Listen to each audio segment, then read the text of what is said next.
All right. Okay, then I think we'll get going. We're right on time here. Thank you everyone for being here. Welcome to September 2023 History Café, Building More Inclusive Community Collections. Really excited to have you here. Thank you to all of those who made it in the bad traffic. Is this working okay? Okay. And then thank you to those of you who are tuning in from our live stream. We're really happy to have you. MOHAI is now live streaming on YouTube, if you didn't know. I'm Sora. I use they, them pronouns, and I work at public programs at MOHAI. And I'll be moderating tonight's discussion. For low or no vision audience members, I'm a white and East Asian person with shoulder-length brown hair. I'm wearing a blue shirt, a blue vest, and brown pants. A couple housekeeping notes before we begin. If you need a restroom, they're in the cafe just beyond the deli case and to your left. History Café is a series presented on the third Wednesday of every month, and we're very lucky to partner with HistoryLink, an amazing online resource for all Washington State history.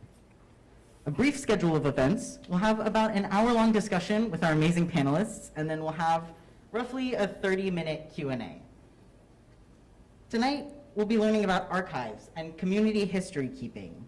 And so when we think about that, it's important to acknowledge that here at MOHAI, we're on the historic and contemporary lands of the Suquamish, Duwamish, Muckleshoot, and all Coast Salish people.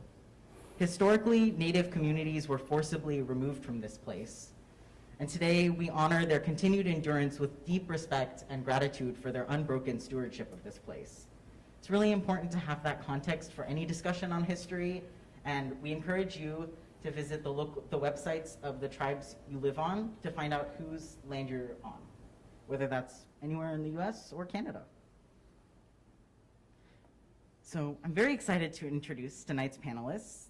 Right here next to me, I have Connor Casey, the head of the Labor Archives of Washington, and then Stephanie Johnson-Tolliver, the president of the Black Heritage Society of Washington State, and Steffi Morrison, collections manager at the Wing-Luke Museum, and Brittany Frantis, writer and educator, PhD candidate at the UW, and 2022 MOHAI Curators Fellow. Very excited to have you all here tonight. Yeah, thank you. Yay. So if you'd like to give them a round of applause. Okay. All right, I don't think this mic is working, so I'm just gonna. That's okay. Is that not getting anything? A little bit? It's working. Okay, sorry. I'm just. So as we get into the panel, could you tell me a little bit about yourself and your work with collections? We could go down the road. We could popcorn. Yeah. Oh, sure. Hi, all.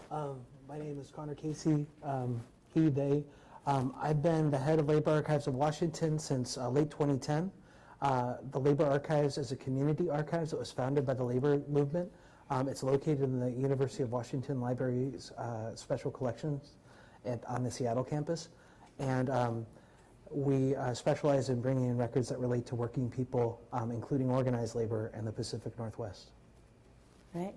Hello, everyone. Am I projecting okay? Okay. I'm Stephanie Johnson-Tolliver, president of the Black Heritage Society. And at the Black Heritage Society, we hold a beautiful, priceless treasure of African American memorabilia. I don't know, it's beyond memorabilia, okay? One of the largest public collections of African American memorabilia in the state. We are the history keepers. We collect, we preserve, and we share it out. And so we'll talk a little bit more about how we do that tonight. Hi, everyone. I'm Steffi Morrison. As a visual description, I am a mixed race woman. I have brown hair and a ponytail, and I'm wearing a green and white striped dress. I use she, her pronouns. So I'm the collections manager at the Wing-Luke Museum. For those who haven't been down there yet, we're a history and art museum located in Seattle's Chinatown International District. And we focus on the art, history, and culture of Asian Americans, Native Hawaiians, and Pacific Islanders. As a collections manager, I oversee our archives, of oral histories, of photographs, and also a library. So come on down. Hi everyone, I'm Brittany Frentis. For a visual description, I'm black with short hair that's purple now. I have a pale pink shirt and a black dress.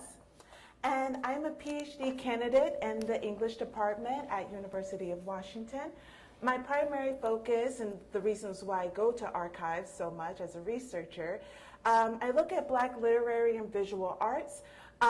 Most of my research is stemming in the 19th and 21st century, and especially the contemporary as well.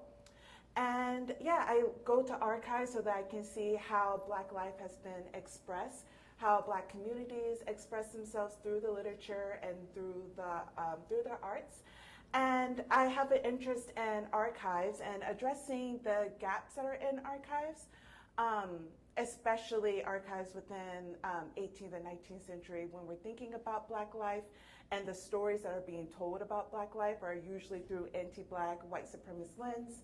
And so that really complicates how researchers tend and try to get information about Black life during those times. And so I'm interested in this conversation, how we can talk about the many possibilities of archival work and how we can do it.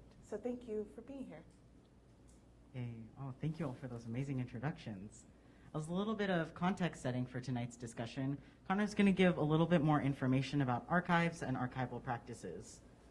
Sure, thanks. And oh, I forgot to give the visual description. I am a European American, red-faced, male-presenting person with a beard, a gray hat, a gray coat, and wearing all black otherwise.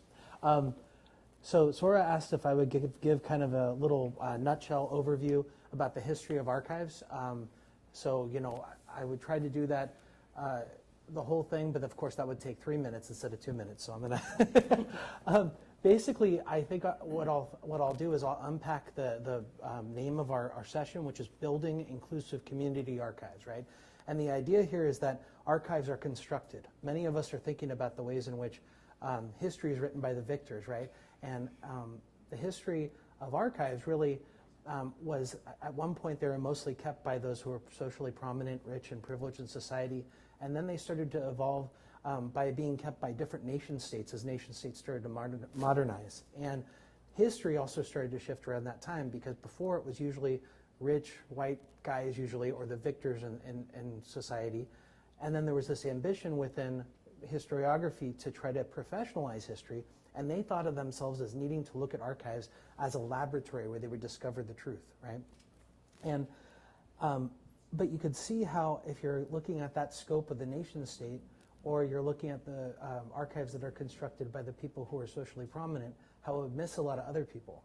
And so one of the important things about defining community is that those histories can become much more inclusive, and they become much more granular as you start to cast a broader net to really understand other people's stories in society as being valuable. And so, for example, in the collections I work with, there was a shift in labor collections from looking at more of like institutional economic history to more social history and rank and file union members, and the way in which the experience of different people within society. And I think there's a broader shift in social history to also look at different communities and their own stories. So the ability for different represented communities to create their own collections of primary sources, which of course are like eyewitness testimony, the original stuff. And so I think that's why we're all here. We're thinking about the operation and power of constructing and promoting community collections, and how we define community and who gets to tell that story. Thank you. Yeah, power. So it sounds like collections are a major site of power. Whose objects are kept and what is written about those objects determines how we view history. And so with that said, I'd like to pose the first question is, in your work with collections, how do you navigate these power dynamics? I know. To start heavy. I know that's a pretty heavy question, but I'd like to say that in 1977, when the Black Heritage Society was founded, it was community members and Black historians who came together because we saw that gap, you know, that Brittany was talking about. We saw that gap in museums and other institutions that didn't tell our full story, didn't tell the full story of our history, particularly in Washington State. So, you know, we sat around to talk about who decides what's significant in these collections and who's actually holding these collections. So what we've done since 1977 at the Black Heritage Society is to collect the stories, really beautiful oral histories of a period that was either family members or descendants of that were the turn of the century here in Washington State.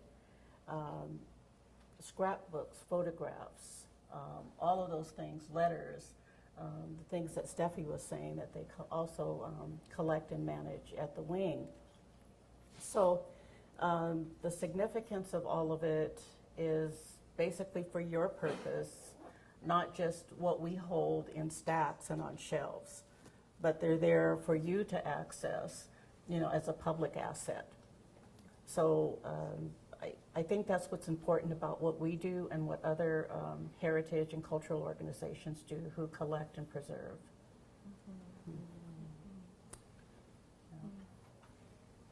If I can speak to that perspective, as a researcher, well, first I want to talk about the problems that I often encounter, like the problems with power dynamics and confronting the power within archives.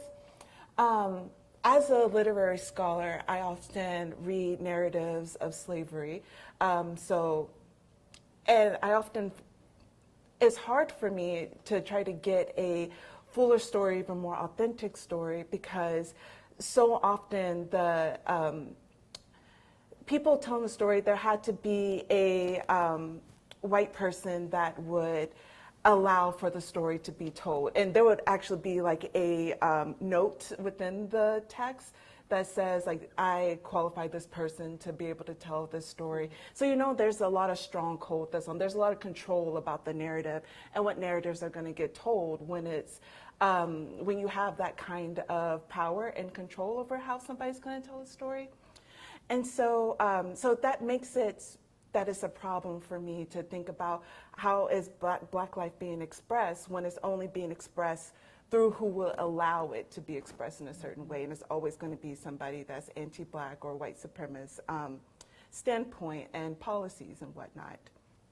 And so in order to try to confront that problem, try to solve it in some ways, I'm really influenced by archivists and researchers like Sadia Hartman and Christina Sharp, and they think about that problem within archives, like who's telling these stories and through the particular lens. And they give us some strategies that I think is really helpful, and it helps me build a relationship with the archival material. So one of the, in Sadia Hartman works, beautiful Wayward Lives, Beautiful Experiments, she talks about like immersing yourself into, maybe it's a photograph that is the archival material, and when you immerse yourself into that, like what do you smell, what do you hear, what do you feel? And even though it's almost like an educated speculation, a story that you're going to tell, it still allows me to be in relationship with the archival material as opposed to the racist narratives that are often attached to the archival material. So I try to do some of that practice, immersing myself and building a relationship with the material itself in order to get a different story. I know some of that interpretation, though, is all in the eyes and ears of the beholder, right? So the narratives can become distorted, and it's really hard to tell sometimes, you know, how legitimate are those stories? Who are the people telling those stories? The primary sources that you talk about, too. And I think at BHS, we hold predominantly primary source materials. There are some things there that we will pull and are a little questionable when somebody is commenting on what those primary sources are, so the secondary source, which causes us to step back a moment and just kind of wonder, you know, how real these stories are or how true they are. But when you have several people who are telling the same story, and we recorded that story a number of times, then that's what makes it true, in my opinion, right? And I love your thought too, Brittany, of like looking at the photos and then immersing yourself in the photo. I mean, I'm so drawn to that. I'm drawn to the drapes behind, you know, the aunt or uncle who is in the picture, the carpet, the, you know, the fireplace, the photos that are on the mantle, all of that help to tell the story. So I'm a true nerd around all of that. Yeah, I would say I love that. Something you just said about what we're talking about truth and how that can kind of be a constructed or elusive thing. I feel like for me, how I start to understand power in collections is when you start to find these connections through things, right? If they're through like repetition, hearing from different people, or right directly from someone. Like I'm thinking about oral histories. I'm thinking about the Wings Oral History Collection. You know, we have probably almost 1,000 oral histories going back decades now. And like I feel like we're always like kind of searching for those gaps that are sort of between or like businesses or people and such. Like something that comes to mind, this is making me think of earlier in the summer, I worked with a group of high school students through our Youth Can program, which is like a free arts program for high school students. And this particular session was about using the collections. So they got to explore the collections and choose, you know, things that spoke to them and then made artwork together. So anyways, through that process, they were really interested in the signs. We have lots of signs in our collection, like from businesses in the neighborhood. And one of them came up was this like cool hand-painted sign for the Star Tofu manufacturing company. And so, you know, they were curious to do some more research on it. And it just, it sort of was so clear that like, I just tried to like simply Google it before I went into our database, and there was like really nothing on it. And that right, that's like such a clear example of like what happens when something isn't findable in a search engine that we consider as the truth or like the source of the truth. But if you, so then I, you know, went back to our collection, and some of the first things you see are an oral history with the owner of Star Tofu, right? So Eleanor Maeda, which was done by Cassie, you know, in 1997. And you get an account of, it literally happened in Star Tofu, right? So, because she was just probably a day at work, right? And, you know, you learn through this oral history about her and her husband making their way to Seattle, about what Japantown looked like at that time, about their customers, that her husband used to work at Maneki and Busch Gardens, right? So like you start to see these connections between these businesses, right? On their own, it feels like it might not have existed. But you can start to put these together, these stories together. And then if you look in other parts of our database, right? So we have that oral history. We have like objects that the two owners had donated to the collection, which is just like a brush, like some kind of scrubbing brush, and like a metal sieve. Right, and so like on its own, these are just brushes and sieves, so just things, just very common things that this woman would have used probably every day of her life, right, making this tofu for the community.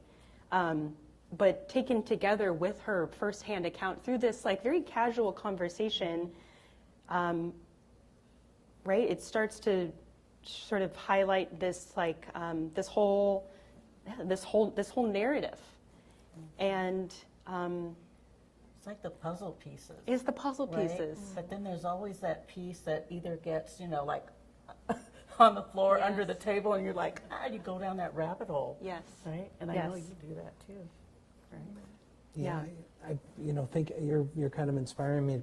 All of you, Brittany's emphasis on the idea of somebody being sort of a pivot or the steward or the anointer of the access to the collection, and then the emphasis on the gaps in collections and trying to address those things, and also sometimes the relationship building. Mm-hmm. And one of the things I've tried to do in our own collections is to try to think about acknowledging power and knowing that there's going to be gaps and biases from the past and now, actually, and trying to figure out how you can proactively address those gaps because you know the way it operates in history. And so in my instance, I call it corrective collecting, but the idea is that you're trying to look at the gaps as you know how they lay and make sure it's reflective. But the other thing I was thinking about is you're talking about kind of scope, about whose story are we telling, and how when you start to look at different stories, it starts to speak in relation to each other, collections, And when you map that out, I love the idea of looking at the same events or institutions or organizations and asking multiple points of view, because those things are going to start to yield a broader truth. And even if you have somebody who participated in an event and they were an organizational officer, that might be a much different experience than somebody who was a member or somebody who was on the street. So I really appreciate the points that you raised, and think about the way in which a community archive really has to be in relation to that community. If I can add one thing in response to a lot of what we're saying, is how if we think about archives and approaching archives critically with the sense of like power dynamics, we're ironically being challenging this idea of truth, especially with archives, because we would think like archives, that's where the truth, the whole like historical what actually really happens. But when we really think about the narratives that get attached to it and how we tell the story about what actually happened, truth becomes a little shaky. Like we can do a lot of research, we can do a lot of like that connecting, interweaving stories together, see what's like reoccurring, like that, and that does take a lot of work. And even after doing some of that work, if we have the possibility of doing that work, because I imagine that not every archival material we were going to be able to have access to a lot of stories and a lot of perspectives. But even then, after doing a lot of that work, we get different perspectives. We get people telling their version of the truth, which is valuable, which is great, and it's very informative.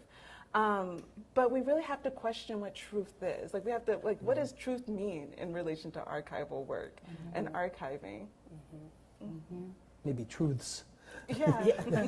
Right, because we all know that we could all be in this space right now, and then when we leave this space, everybody's going to have their own interpretation of what happened here. So for me, I'm okay with that, with people having their interpretation of the day, of the event, of the place, and being in the same place. It's when someone decides to distort that story, manipulate that story, and present that as the truth, right? So how do we begin to recognize that? I don't know. I guess when you think about those relationships and kind of looking at all of these different perspectives for different situations and recognizing distortions, what are some methods that you use to build those relationships, bringing community into collection, or in your research, building relationships with the archival material? So I guess for those of you who are collections managers, like what does it look like, and what are the methods of administering community access to kind of get a bigger picture of relationships? Well, I don't know. I think that Connor, what you've done at the university with the union, that whole archive, that collection that you've put together, where you called on a lot of community to participate. Yeah, thank you. I think one example of a way to do it is, I think sometimes when you're at least in an archive I know, there's almost this invisible line things cross when they become the collection, right? And sometimes when you invent that invisible line, it divorces it from the community context, and the creators are the ones who are the experts in their own history. So, one example of a collection we had to do with largely Filipinx and Asian American cannery workers, and we had a photo collection that was misdescribed, both in terms of the ethnicity of the people, not naming the people in the photo collection, or misdescribing the labor that they were engaged in.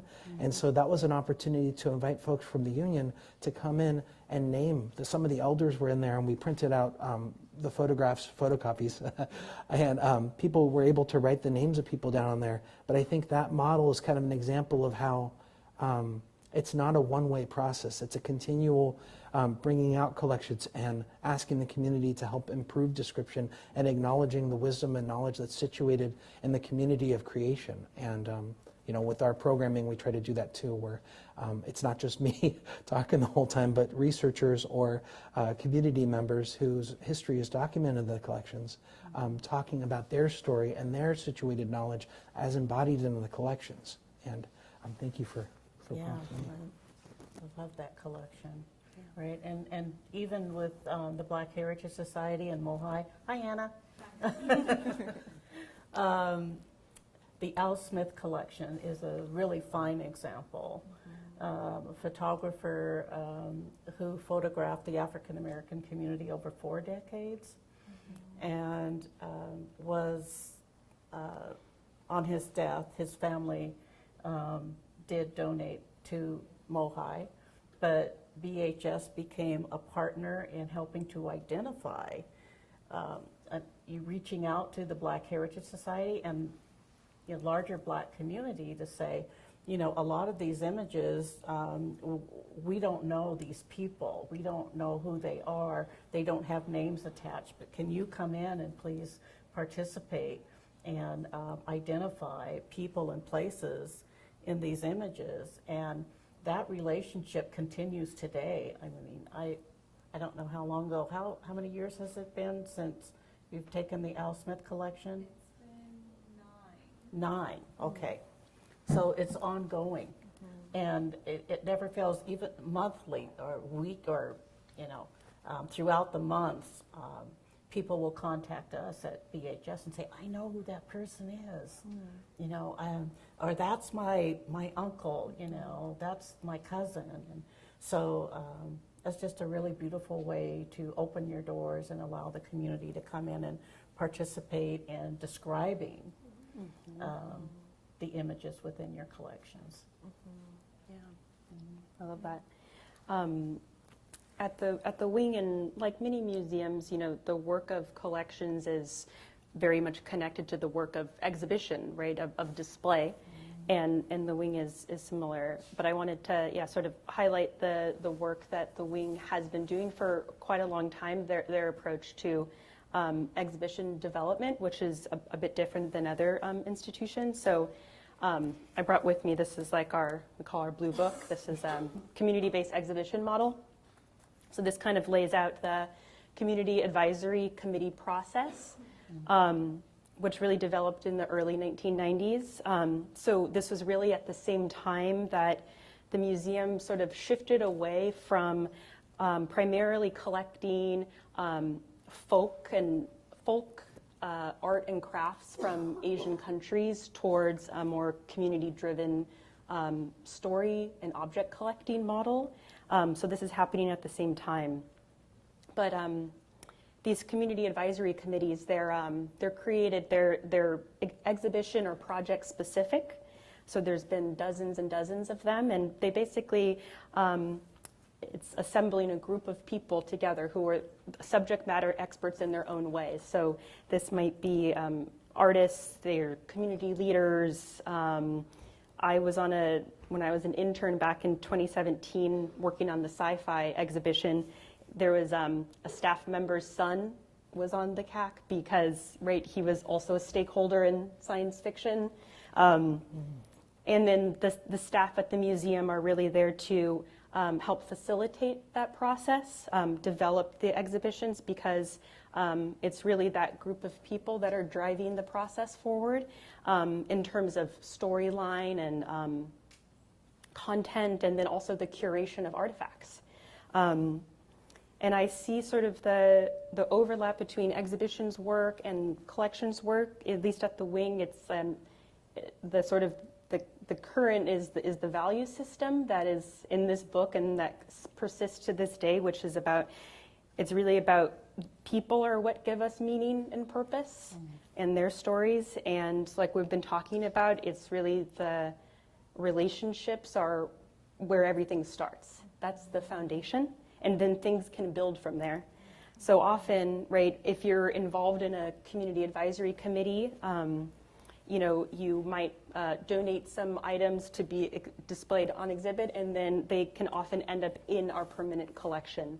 And so that's really just this kind of continuation of this relationship. So I see that work as sort of, you know, very intimately tied together. And in the museum field, we are always looking to the wing for kind of how to follow suit and create those relationships and Right. follow that model. So thank you very much. Yeah. And Brittany, as a researcher, your work with the Al Smith collection, amazing workshop, a really wonderful experience for anyone who had a chance to come visit and engage in the workshop. Thank you. I would love to hear more about your process as a community member engaging with the archives. What was that like for you? Yeah, so like when we talk about like how can we get more community members involved in archival work, I think about building space for projects and to work on things. Because I often, in my practice, I go to archives because I'm researching, I have a question, or I have a project, or there's something that in some ways, like I need the archives for. And yes, there are some, like I'm curious about it. There's like some narratives here that I want to sit with and understand. But oftentimes it's because it's a research project. I'm writing my dissertation, I'm writing this or something like that. So I have something that I go to the archives for. So I think about one of the ways that we can bring in more community members, and also a way that honors their labor that is going to be done in the archives, is building more space for projects and having those projects be funded so people can be compensated for the labor of researching. And so I had the wonderful opportunity to do that with MOHAI, working on a project that works with the Al Smith collection, working with Anna. Hey, Anna. And so, yeah, I,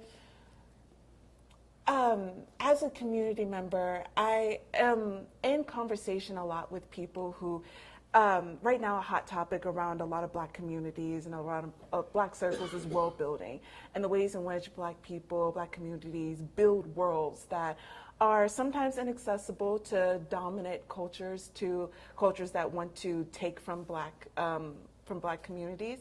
So they build worlds with each other. And so I went into the Al Smith collection to see how is Al Smith in ways contributing to the world building. So how is this figure working with other Black community members to build their own circles, their own communities and worlds?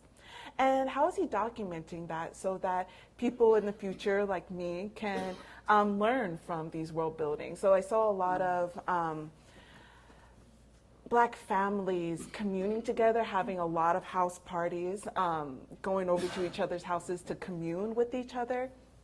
And I just saw how those relationships are really important. Building relationships with each other are important outside of collections. Like, so it helps us think about how relationships are really important. And when we build relationships, we build worlds with each other where we can sustain each other and be vulnerable and in some ways be authentic with each other in ways that we can't outside of that world, if that makes any sense. Yeah. So yeah, building more projects. I wish more museums had community projects that they fund people to come in and be able to work with the museum and their collections. It sounds really important to not just go back and do, I guess I'm seeing I've learned from y'all about the work to go back into collections and do kind of corrective collecting, and also, updating names of what is in the collection, and also creating these projects that interpret what's in the collection and help bring that into creative life back out into the community, and things that people can share, and in a sense, analyze that history in order to try and paint this picture that will influence our future. It sounds like a lot of the work that you do, Brittany. And so I guess I'm curious kind of how you think about those kinds of people coming into the collections, not just to look at their own family history, but those projects of analyzing what's there, even if they're not directly like in those relationships per se. Like people, maybe it wasn't their family in a photo, or maybe, Asian American community who recently moved here and is trying to get more acquainted with the city, kind of thinking about those things of trying to build even wider relationships. And how do you encounter that in your work? Yeah, I think often about accessibility, and it's one of the things too, Brittany, you're touching on too, is how accessible are our archives, to community. What barriers do we put up that maybe turn people off? It's not as welcoming and as inviting for people to come and actually see and touch with the white gloves. But to come and see, what we have in terms of these treasures, but also something we haven't talked about is digital collections. And how we can make those available more broadly if we had those. Some of our primary sources were digitized and available to the public more broadly, to researchers and educators and classrooms and on and on. So I think that for me, the accessibility is an onus on BHS in a way, and in our collection, I'll talk specifically about us, is that for so many years we've had our heads down in this collection, and honestly admitting that maybe in the last 5 years we went, oh, digital, oh. And so trying to find our way to that digital world. First we're like, ooh, it's so much money, to be able to do that. But then there are resources out there for us to be able to have interns or paid interns to come in and help prioritizing collections.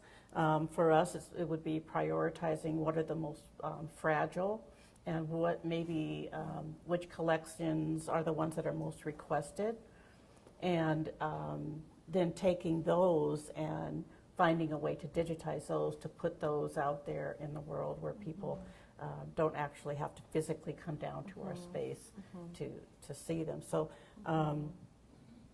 I think largely about accessibility for me. It's power. Again, we've been talking about power and the power of that, and who decides, what the priority is. I'm saying we sit and we prioritize our collections, but it is us, a collections team, deciding, what's significant, unless we hear from the public and the researchers who say, I would like to see more of this. And so that's what we want to hear. We want to know that, and we want to hear it. So maybe BHS needs a campaign. We want to hear it, and then see what we get. And because it is such a deep and rich collection, and so many people don't know, the extent of it. Yeah, this is making me think of, I guess, how I see my role as a collections manager truly is to be in service of. So I'm not used to being in a panel talking to people. It's usually, sort of the other way around. But, right, so yeah, being in service of. So I'm thinking of like a current project that's happening at the wing right now. It's our Filipino-American story mapping project. So, right, I'm working with this person, so it's someone who has this contract to do this work of almost updating previous lists that had been made of businesses, people, movements around Filipino Americans in Filipino Town, which is a part of the international district that is often not included in sort of our conversation. And so how my role in it, right, it's working with this person, this contractor. I'm finding like she's going around to all the sites, the locations that we have record of this business was here, this barber shop was here, this cafe was here. So she's going to those sites, seeing where they are now. My job is to go back into the collection, see what we have on each of these people and businesses and what they sold and who their family was and all those, the connection making, so that then she can create, right, this story mapping guide, and I think eventually do some kind of like tours in the neighborhood so that people can walk through and physically see change over time. So I like the idea of making collections useful and to make it more active. Because I think a perception, I'd be interested, that's why I'm interested in our, what do you think when you think of archives, right? It's, in my mind, it can be a very static place, a quiet and static place, which it is too, but it doesn't have to be. It can be with like the right projects and people that are funded and all the things. It can be very activated. So I'm excited about that kind of work. Me too. I mean, stories and mapping. Yeah. Can't get enough of them. Just like, hire me. Yeah.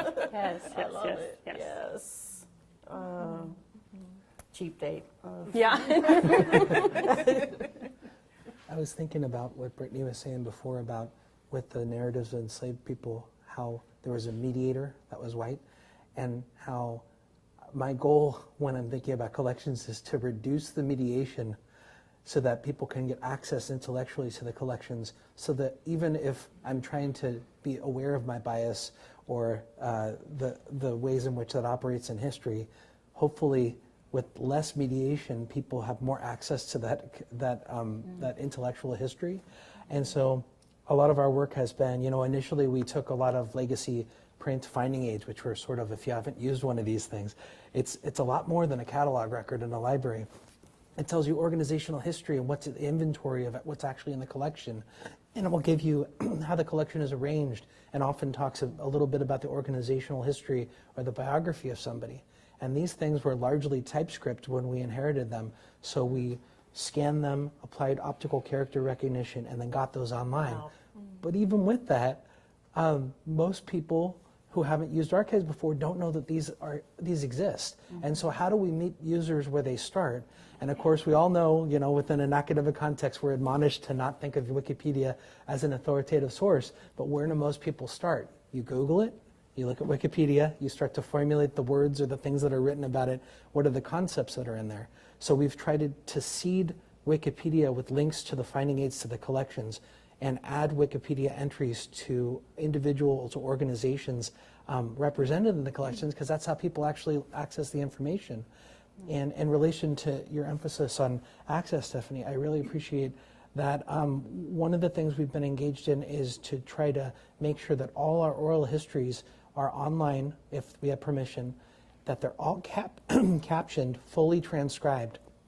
And we're trying to experiment with this interface so you can actually see what's in there. So I'm always thinking about not just the accessibility intellectually, but also for different levels of ability, and also to have it more easy to use formats, because most people don't want to, unfortunately, watch a whole recording of an oral history interview. They want to skip around and look at it that way. I definitely love a transcription. Yeah. And just to shout out our amazing interpreter and cart captioner. Thank you. Taylor? Yeah, and so this talk actually will also be on YouTube and available, and it becomes part of the MOHAI archive. So oral history in real time. Think about that. In perpetuity. Well, I love and appreciate the oral history. I'll just add to what you said at the university, because I knew that there had been an interview with a great uncle of mine, but I couldn't find it. So I contacted the library and I said, where is it? Do you have it? And within just a couple weeks, I said, yes, we have it. We can go in and we can go through the transcripts and provide you, the audio of that interview. And I was just like, oh my God. So a month later, I did receive it, but it was on request, and just that quickly, they were turning it around for me. And I had no idea that this great uncle came west to mine gold, and then he was like, oh, he was really mad because, he got kind of swindled a bit. So he goes on to tell this story. But so those oral histories are very important. So I really appreciate University of Washington and the accessibility, how accessible it is when you call and ask. Yeah. Yeah, I do think digitizing archives is a great way for accessibility, so that people, even if you're not in the state and you're doing research about information that the state would have, like you have the ability to access it. You don't have to travel in and do all of that. So I agree on the accessibility part.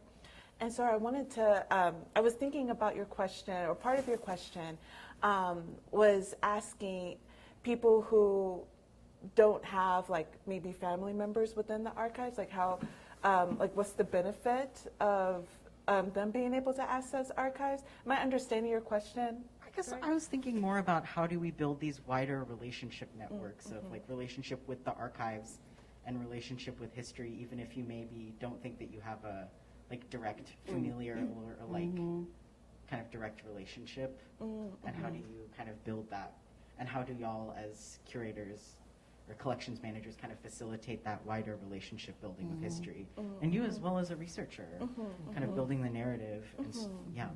Yeah, well, I was thinking about that and how it is more expansive that way. If, in a lot of my history isn't in Washington's archives, but even looking at Al Smith's collection, I grew up in a Black family and Black communities that was in the South. But as I'm looking through Al Smith's collection, I'm seeing how a lot of behaviors, a lot of customs, I see it within these photographs of people enjoying themselves in Washington. So I'm seeing that relationship and being more expansive. And yeah, I think I just was thinking about that question, the expansive opportunity. That's in things that go across cultures, across geographical planes, how they stay and permeate. That's awesome. Yeah, awesome. Well, to build off what you're saying too, I feel like it's such a great benefit to have researchers teach you that about collections, right? So I feel like when I'm working on the reference desk, that's one of my favorite things, because each new researcher from a community, from an intellectual community, from a discipline, I ask them what they're finding in the collections. I think sometimes they think I've memorized every piece of paper. I can't do that. And then also they're teaching me what's in there. So, it may be the same collection, but it's because there's so many people looking at it from different points of view, they're telling me what we're the stewards of. There's no way to be an expert in that. And being able to defer to community knowledge or have people teach you about the collections you're the steward of is so helpful in being able to help manage them right. Yes. I love that piece too of when someone wants to access a particular collection within the archive. And most recently, there's a group that's come to us about the history of Black theater in Seattle, so turn of the century forward. And I had no idea of how deep some of that collection went for us. I know that I personally had seen some photographs, and I'd looked at the Negro Repertory Theater information, but prior to that, the turn of the century, the dramatic clubs that were in the churches, they were digging out, all this information of the orators that were coming to Seattle, and how the church was sponsoring them, and the importance of the Black church, and theater and drama. So these were all things that were, new to me. So I followed their rabbit hole too. So it's good, and it's fun for me. Right. This is making me think of, because like archives represent people, and people are also not stationary, like diasporas are expansive, and so we don't often stay in one place. And so this has me thinking about, someone reached out to me recently whose family was from like a small town outside of Louisiana. It's a Chinese American family. And, her family had this Cantonese restaurant, like I said, outside of New Orleans. But her family had then moved to outside of like Washington, so not from Seattle. And so, she doesn't necessarily have like, sort of like a family tied to the wing, but sort of had thought of the wing as a place where we might be interested in some of her family's restaurants materials that were in small town Louisiana, which there's like these like incredible like emperor and empress chairs, super ornate, wooden, dragon. They're super cool. But that conversation, led to, being like, wait a second, like, there's so much more of a story here, right? It's really not just about these chairs, because it never is, right? It's about how did your family end up in this small town outside of Louisiana? How is this a story about the larger Chinese American diaspora? How are we all still like connected in many ways?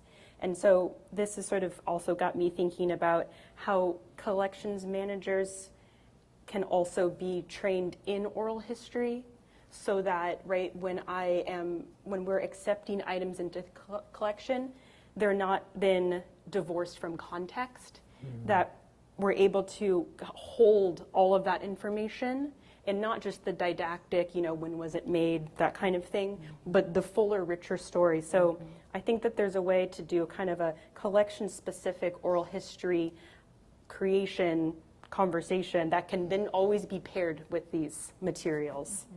And so I'm interested in that. So I think there can be multiple entry points into a collection. It doesn't only have to be family. It can be again across states.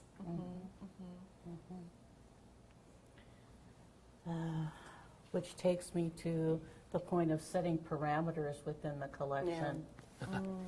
Too, and that's why we are the Black Heritage Society of Washington State, because there are so many points of entry and Black history nationwide. So we can turn our focus to Washington State, and specifically Washington State, and do the best we can with that information. But you can't help but where the stories do interconnect, and this particularly the Black migration from the South to Washington State. So we're all connected that way. So how do you not tell, some of those stories too? So it's very difficult, I think, when we sit in a position to decide. We're the deciders of what we will take and what we won't. And it's hard. But we do have our policies and procedures. And so we do need to go there sometimes. And I think in a meeting that we had earlier where with this panel, and I was saying that we draw the line at, Aunt Mary's bird bath in the backyard. So, there are things that clearly are not something that we can, actually physically take and hold in our collection, in our space. And that's another thing, is when you're evaluating your space and how you collect and prioritizing that. So there's a lot of factors that come into play when you're making decisions about what to take and what to hold within your collections. And when you decide, say, that something doesn't fit within the scope, I guess we're getting a little close to the end here. So maybe this opens a whole other can of worms. But I remember us talking about how you maybe direct those objects to other collections. And I'm wondering also what that might look like for people who are community members trying to engage with collections, and maybe you don't have it. What does it look like to point people in other directions? Not just facilitate engagement with your own collection, but kind of tracking down these wider leads as well for people to understand themselves, their families, friends, communities. Does that come up? I don't know. Yeah, I think that's one reason why I think many of us are part of broader communities of practice, right? And so I think sometimes that happens for me. I was thinking about Stephanie's point, I refer to that, sometimes we refer to that as collecting scope. And so to have a really strong one that is very clear and transparent, so it's not like you're unequally applying it to people, to say, look, this is the geography we specialize in, or community, or history, or topic. But also affirming that you think that the materials are valuable, and then trying to refer them, and I don't just mean saying get a hold of these people. I mean, if you know somebody, write an email or have a phone call of introduction where you refer them to something, because I think one way to frame it is to just say, we can't do right by this format, or people aren't going to know to find this here, or there's another collection that is very strong in this area or this topic that's nearby that maybe it belongs there. And so I think that's one of the great things about this model we've been talking about in terms of collections and relationship. Even for collection managers and scholars, that relationship is really helpful for us to be able to help the people who want the history preserved, because we want that too. We just can't always manage ably, or we don't have the subject expertise, or we don't have the format. One example is I had a machinist union president's records that came in. They wanted to donate the toolbox. And so I said, well, maybe MOHAI might be, sorry, maybe MOHAI might be a better... Yeah. Well, I would like to say to MOHAI, thank you so much for taking the speakeasy door from the 908 Club. Still. I know. We were like, no, we want it, but we can't. Yeah, I think the referral system is strong.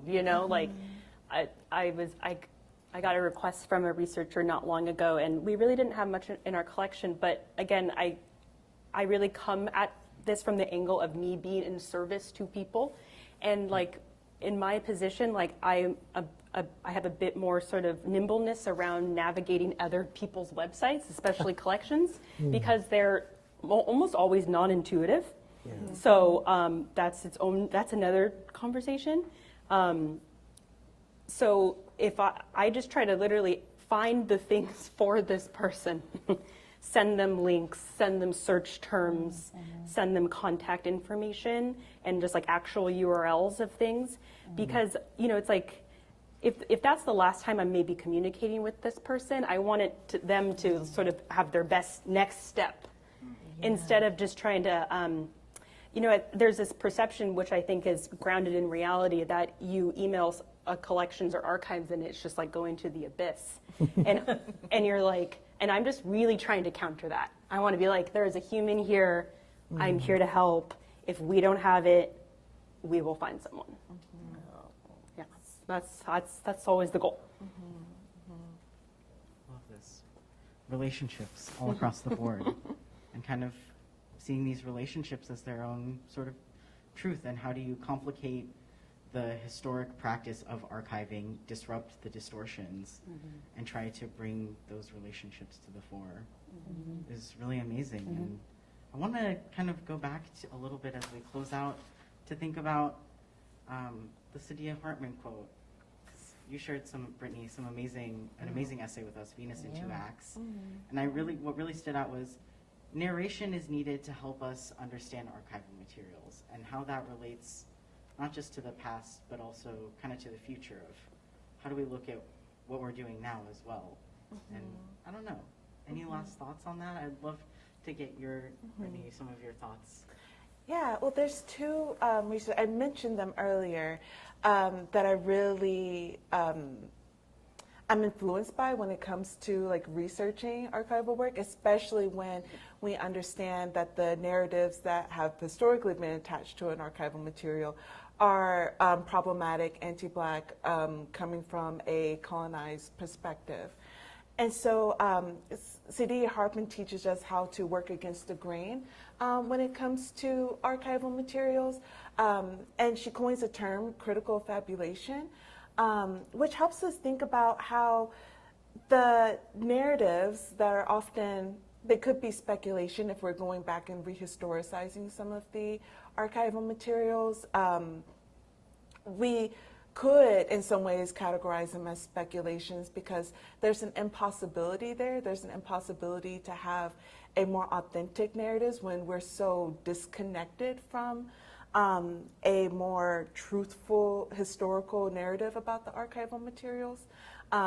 If I'm making sense, I feel like I'm also just saying a lot of words that are complicated. Especially if stuff is like much further back in time. Yeah, but it's just having us think about, again, putting a question mark behind truth, but then focusing on speculating a more truer, more humanized story that's associated with these, with the archival materials. And there's a lot of, we have to address the gaps, go against the grain of the archives, kind of be really critical about the narratives, think about the intention behind the original narratives to see like, what are some of those distortions that are there, recognizing them. And Christina Sharp has another term called wake work. And it's just thinking about the acts, what is outside the narratives of the afterlife of slavery, which often shows Black communities as in negation, oppressed. In some ways, they're so associated with hardship and death. A lot of these narratives really highlight these troubling. But with wake work, we're thinking about what are the axes, what is maybe some joy, some love, the life that was that we can see in there, and let's highlight and prioritize that. So even though a lot of these are messy thoughts, but I try to keep them in my head as I'm looking through the archive, working against the grain, trying to recontextualize and rehistoricize some of the materials. Yeah. Yes. Well, when are you going to come and visit me? Anytime. Yeah. Okay. I'm on my way. Yes, okay. Yep. Really amazing. Thank you so much for sharing, talking about, working with power dynamics and thinking about how to create collections that are equitable and tell more whole stories of relationships and communities and what it looks like to engage with those, how we can all engage with history and make sure that it's accessible. So I'm really grateful to you all for making this work possible and continuing on. So thank you very much. No, Thank thank you you. for Thank having you us for the here. invitation. And as we jump into a little audience Q&A here, Rachel, I was wondering if actually you could turn the conversation corner around and maybe read off some of the responses that people gave. What do people think about archives? Uh-oh. Oh. Dark, dingy, dusty. A lot of blue. All right, so we have hidden stories. Oh, there we go.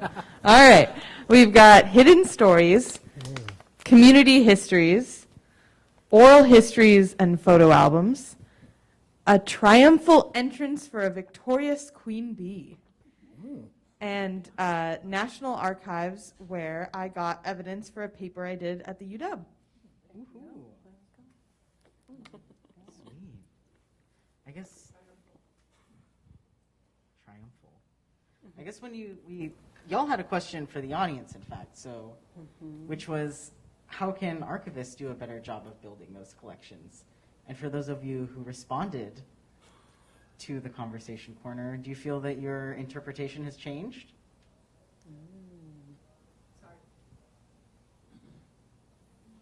Well, I was just happy to see that it didn't say dark, dusty, dingy, moldy. Yeah. So, all of that is positive stuff and feedback, yes, for sure.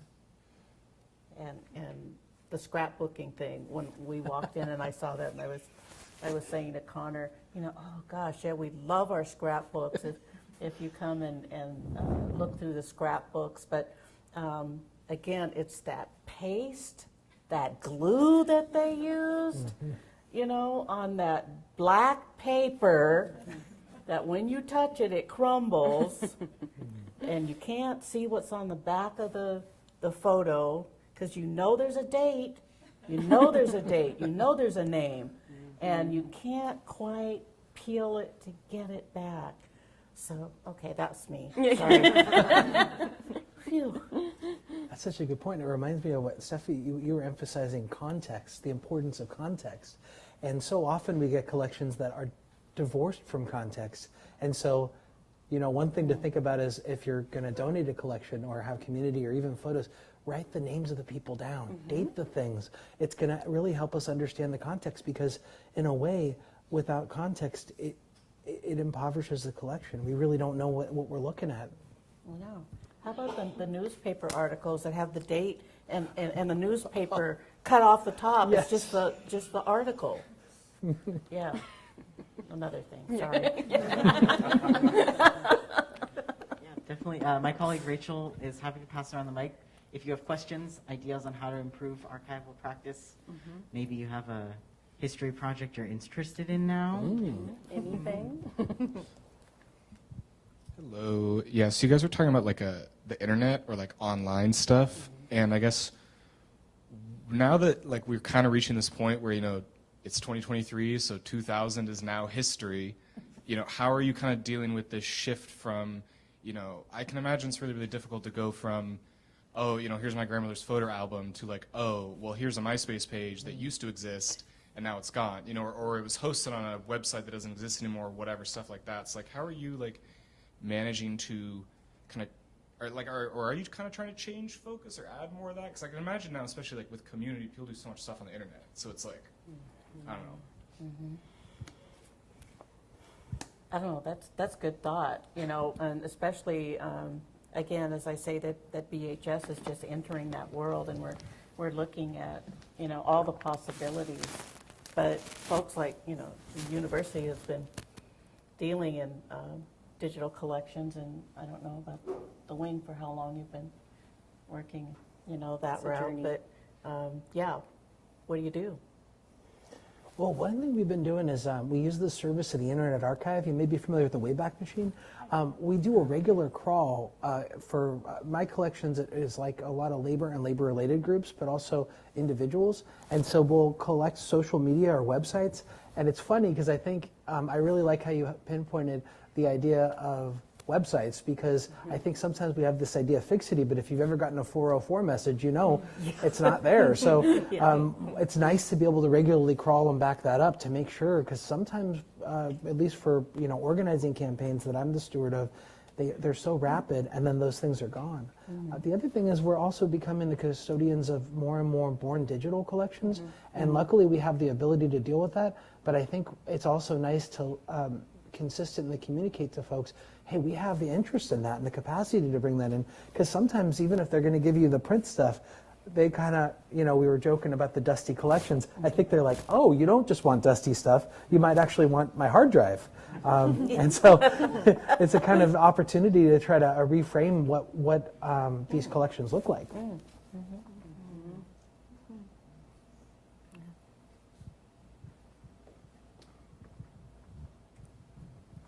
Hi.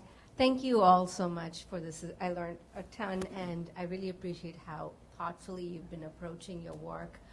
I wondered if you could any of you could talk about how you see collections perhaps serving a bridge building role. And I guess the context I'm giving is making an assumption that communities themselves are not homogeneous, and there are often communities, geographical communities, that might have tensions within the community. So when you have a collection or your archives, are there ways to use these to bring, build that bridge between the communities, or do you stay away from it? How do you create that polyvocality around your collections in situations like this?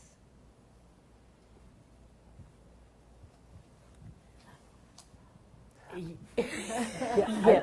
Sometimes I think, somebody will have an axiogram within a community and they'll say something to the effect of, well, if you bring in this organization's records, that's going to be opposed to ours. And I'll say, well, we'd love yours too. Then you'll be able to have, people will be able to see both sides of the story. Right.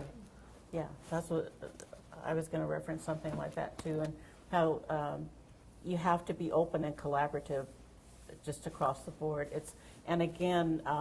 It's not just me sitting down and making the decisions about what happens. I really want the community, the public, to tell me what they would like to see and for us to hold. And oftentimes in our community, in the Black community, we do have opposing views. I mean, all communities do. And so it's good to have all of that, and then let everyone know that you have all of that, and let them come and look and make their own decisions or form their own opinions and their own takeaways from all of that. I love your phrase, your use of the phrase polyvocality. It's so great. Yeah. That's good. I'm wondering about other institutions that fit into the archives and studying of it. Things like antique shops, Antiques Roadshow, and places that assign a value to bits of history. And how do you deal with somebody assigning a very large value on a piece of paper that would be useful in your archives to be able to get access to that, or how does that fit in? Yeah. I really like this question a lot because I think how archives do kind of have this like privileging to them, like this a place where like elitist researchers go, like it has that connotation to it oftentimes. And so in my teaching, I often have students think more expansively about where they're getting their research materials. Maybe a library, even though it's peer-reviewed materials, and that might be like the right thing to do according to certain standards. But I want to think about how knowledge is everywhere in some ways, like knowledge and the way people collect knowledge. Might not always be within a R1 research school or an institution, but it might be in somebody's backyard. It might be in your friend's story and how they're telling you that story. That might be useful information. And as well as things like antique roadshows or thrift shops, like that also holds a lot of information. So I'm really interested in the ways that researchers and scholars and people who want to collect information and disseminate information be more expansive about where they go looking for that information. So thank you for the question. Yeah, at BHS too, we do not solicit donations. There have been a couple of instances where we have said to the public, we have interest in this area. If you have something or want to discuss a donation, come to us. But we really have built the collection off of the community just coming directly to us to say, we have this piece, this valuable legacy or history of whether it's of judges, educators, barbers and beauticians, entrepreneurs, And we feel full with that and don't really at this point feel the need to go out and solicit donations. Really interesting. We have a couple of genealogists that are on our team too, which adds another dimension. So, for instance, just a couple weeks ago, someone came into collections, and our collections chair said, "Who are your people?" You know, and right away she wanted to find out and do that, you know, that deep diving, and then creating a broader story for something than that person had brought in for our collection. So road shows, auctions too are another thing, you know. We don't enter into any auctions. I know there are some organizations that do, but you do not. Yeah, I agree with both your points. I agree that I think things like thrift shops and Antiques Roadshow, which I love, you know, it's, again, we're talking about entry points. That's such an entry point into history that feels, again, active. You know, you watch Antiques Roadshow and there has a certain energy that you want to be a part of. And obviously, like the people that are, you know, doing the appraisals, they know so much about the exact thing that they're talking about. But in a way, right, how like museums, and I feel like how the beauty, there's so much beauty to, you know, Wing Luke and the Black Heritage Society, you know, like community-driven, community-built organizations that really were, right, we were built in response to these kind of larger kind of museum as institution as we think of them. And so, right, there's very few spaces in our lives that that money doesn't have to be a part of it. And I think that that's what's some of the beauty about community collecting is that there's a leveling of value. Like we're talking, because the value is coming from context, right? Like we'll collect like a pen, which is just a pen, unless it is connected to this larger story. In the same that we collect, you know, other artwork. So I think that there's some kind of beauty in these kinds of spaces where we can kind of operate outside of this larger art market.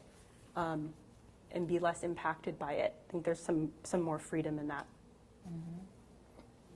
Yeah, and for our part, I just never pay for collections. I know that there's different ways to look at that, but I feel like once I start to monetize and pay one person or community or donor or organization, it would be a slippery slope where it would be unequal. And I don't want to set that precedent.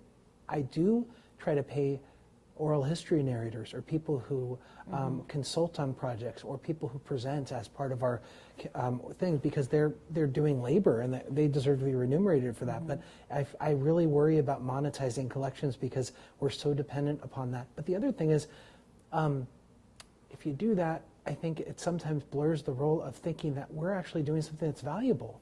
We're going to work together to make sure we process this. We're going to service it. We're going to make sure we promote this collection.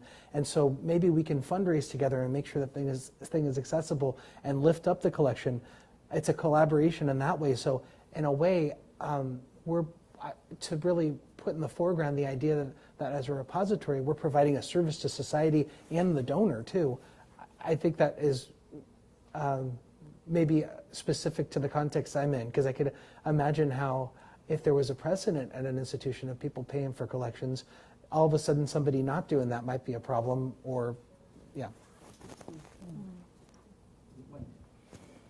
Just a quick follow-up. If you're not accepting, or you're not paying for anything, and you're presented with something that looks interesting, are you creating a gap, or is there now a gap in your collection that you can't fill?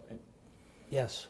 I know of many things that have gone on the market at auction that we weren't able to pay for. And I told the person who let me know, I said, well, thank you for letting me know.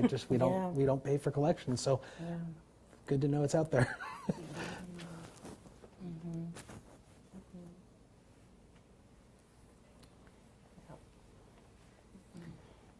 And just quickly, I think then that's when referral then becomes really strong.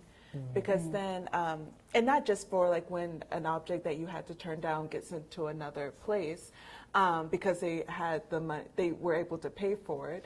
But just when you have to turn down a collection, you're able to tell people, well, yes, we have a gap in our collection, but you can get this gap somewhere else. Like, this is where that is. So yeah, it's building up a relationship between multiple collections can be strong in that way. And also collections that are outside of an institution but are more like an estate or something like that, like where it's not necessarily an institutional collection, but you know of a place that has this material that somebody can use. You can point them in that direction. That makes me think of one project we've engaged in. I'm sorry, I'll just say this really quick. We've engaged in this both regionally. We've done a labor archives regional record survey, so it looks for different institutional repositories and tries to survey and create a list of all related collections in our region. But also, we contribute that to one for North America that is part of the Labor Archives section of the Society of American Archivists. And so the idea is trying to make those connections and the way in which intellectually or topically related things that are divided geographically might sort of comport themselves across repositories. So we have that both in terms of the collections, but also the thing our survey is doing is asking people who create records what they might have in their own stewardship, even if they're not donating it to us immediately, so we can know threats to the collection, what kind of stuff they're creating, the behavior of records creation. So the idea is that we'll try to be a little bit more proactive about knowing what's out there. It's fascinating. It's like all kinds of collections, in a sense, some competing in an art market type of sense, which sounds a little bit scary, thinking about history being accumulated as capital. That's horrifying. But also, yeah, thinking about like people's personal kind of estates, families, not necessarily in like a well-to-do family kind of way, but people that just want their families to hold on to stuff. Does that happen a lot? Yeah, we recently had someone contact us, and they retrieved items from a dumpster that a person's home was in reverse mortgage, but there was these valuable items that were really beautiful items. A young black woman, race car driver, not naming names, who were being tossed away into a dumpster. The neighbor rescues them, calls us to say, you know, will you please take and preserve these items? But we know that there's an estranged relative still, you know, living here in Washington State. So how do we manage that? How do we handle that? And reaching out to that relative and getting permission to then preserve these items. So we're in a process of that right now, and hope that it comes out really positive for us to be able to then announce the receipt of this really beautiful collection. Fascinating. I feel like so many conversations that I have, ultimately it just boils down to people wanting to make sure, right, that their family's story is known. That's ultimately what it's coming down to. And there's almost like, I think there can be like a panic that sets in, right? You know, what do you do with a house full of life? And so, right, those are hard conversations to navigate. And right, and you know, as a collections manager and as a museum where space is always going to be the main issue, the finite resource, I can think of a donor that I went to their house the other day. She's probably in her mid-90s. Her father was he was the Japanese dentist in Japantown in the ID pre and post-war, actually, he was able to open up his practice after being in an incarceration camp. And, right, so I tried to, I was communicating with her, right, so he was a dentist. So, like, I mean, if a dentist museum, like, he kept everything. It's fascinating. He has, like, every dentist tool since, like, for, I don't know, the past 100 years, it seems like. But it's like, we're not necessarily interested in dental tools, like maybe a sample, because that's interesting, to help sort of tell the larger story. But there is such rich archival material. I mean, boxes and boxes and boxes of it. Mm-hmm. And I was, I think the point that I was trying to communicate is we want to hold on to the story about him and his ability to create a business under really hard times and to maintain and to reopen his practice. We want to hear about who his patients were, right? The communities that he was serving. He has records of, old receipt books of all these Japanese last names because those were his clients. Mm-hmm. And we want to hear about, right, like who was down the hall from him, his other like sort of business associates, because Dr. Ruby Inoue, who was like the first like female Japanese doctor, right? Mm-hmm. She shared she was like in the business next door in the Jackson building. Wow. So I think sometimes folks, which makes sense, have a feeling like I need to give everything for my story to be sort of ingested and understood. But really sort of like reframing it and realizing like, wow, like all of these things put together, it doesn't have to be everything, but all these sort of things put together are really sort of showing that this larger impact mm-hmm. that this like one particular family had on this larger community. So, mm-hmm. Wow. Yeah. So yeah, go start archiving your own things, right? Like everyone has their own archives. Mm-hmm. So start writing your own metadata down, right? Where, mm-hmm. why it's important to you, where you got it, who it's connected to, do your own tagging, like all of that. That's where the richness is, I think. Mm-hmm. No glue or paste. No more scrap. Yeah. Time for one last audience question. That's a really good point. This is a slightly different question, but first, thank you. You have really expanded upon what resources are available to all of us and the interconnectedness of those. I come from an era of microfiche. And the microfiche is in a dark, dull, dusty room.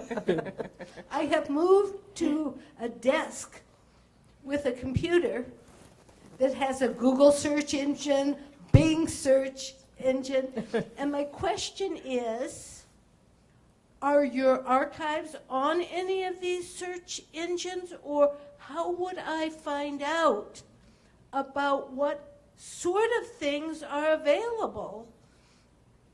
Mm-hmm. That's the question. It's a little bit different because you've been good about what you brought in.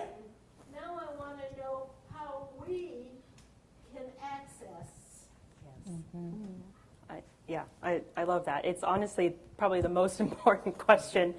The wing in particular, so we just have, we have our database, which is like, sort of this big software that I can look at, but then we also have a front end, a user end of it. Could I look at it? Yeah, I can, yeah. So you can just search anything that comes to mind in our search thing, and it'll pop up anything that is connected to that. So whether it be an object, an archive, a photograph, that kind of thing. So that's how it's laid out. So yeah, we just have, it's pretty bare bones, but that's mm-hmm. a good starting place. And for me, like that's a starting place. And then you get my email, and then we help go deeper. It's before I get your email yes. to say, I want to know X. Exactly, yeah, it's a perfect starting place.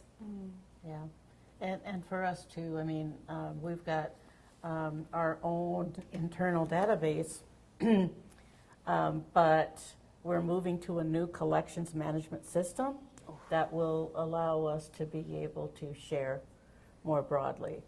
So we were funded for that, and we're really excited to, we've been talking about getting it going for at least a year now. We're ready to move forward and share more broadly with the public of what we have. And for our part, first of all, I could tell you a list of stuff, but most importantly, just know that everybody at the University of Washington Library Special Collections, we're here to help. We know that not everyone should know how to navigate the system and delve their way into all these strange little nooks and crannies, but you can find a list of our collections on laborarchives.org. So there's a list of all of our different collections. We have exhibits. One nice thing is we started to use the Internet Archive for our oral history collection, and it's become much more discoverable, which I discovered when we interviewed a woman in the trades who's one of my friends who said, can you take my my oral history down? One of my coworkers found it. Now, luckily we were able to work out something, but it was much more immediately discoverable than it used to be, which is something I discovered when we put it on the Internet Archive. So, and then the other thing is just those, if you look in Wikipedia, I think you're going to be pleasantly surprised to find a lot of new entries and links to collections. Thank you. I just read something about Wikipedia, and I don't remember what it was, but it was all complimentary. It might be that it's biased, and we're trying to counter the bias in Wikipedia. Yeah. That's right. Well, we have Wiki Days too, right? Oh, yeah. Where communities go in and help to repair and fix. Yeah. And Brittany, where can we find your work and engage with the types of research and creation that is possible from historical research? Oh, so kind. Well, a lot of my information is on my website. But yeah, I think it's mostly like in presentations that I give. So I think for the MOHAI, the Al Smith workshop, pretty sure that's on the MOHAI YouTube, I think it is. Yeah, the presentation part is. Yeah. So yeah, it's mostly if I've done work with the museum or collection. A lot of museum collection would have like more about us or like programs related to this this collection or this archive is here. So usually you might find some of my work in there. Awesome. Wait, and what's your website, if you don't mind me asking? If you don't, it's really long. It's literally my name, BrittanyFrantis.com. I'm so shy. I think you're asking my personal website. I mean, one of our main goals was to get people inspired to get in the archives, and I think that seeing what kinds of creative and amazing things that can be made is a really important part of that. So, yeah, Absolutely. I think that's time for us. So, Okay. thank you so much. This was a really amazing discussion. Thank you for the opportunity. Follow me around. All right, and on your way out, if you wouldn't mind taking one of our surveys to help make MOHAI programming sustainable, amazing, share your thoughts with us. You could be entered, well, you will be entered in a raffle, so you could have a chance to win if you take the survey. You could win $5 off MOHAI admission to the museum or free admission to a public program in the future. Oh, thanks to Sora for coordinating thank and you. for moderating. Yeah, thank you. My The pleasure. moderation is great. Thank you. You're all so amazing and lovely to work with. So. There's so much. Yeah. Okay, and we'll be back next month. It's not on the website yet, but we do have an October History Café. It's about bodily autonomy and reproductive justice. We're going to be in conversation with organizers of Surge Reproductive Justice, and that will be, mark your calendars, it'll be on October 18th, same time, same place. So thank you all very much for coming, and I hope to see you again next month. Thank you. Thank you. Woohoo, we did it.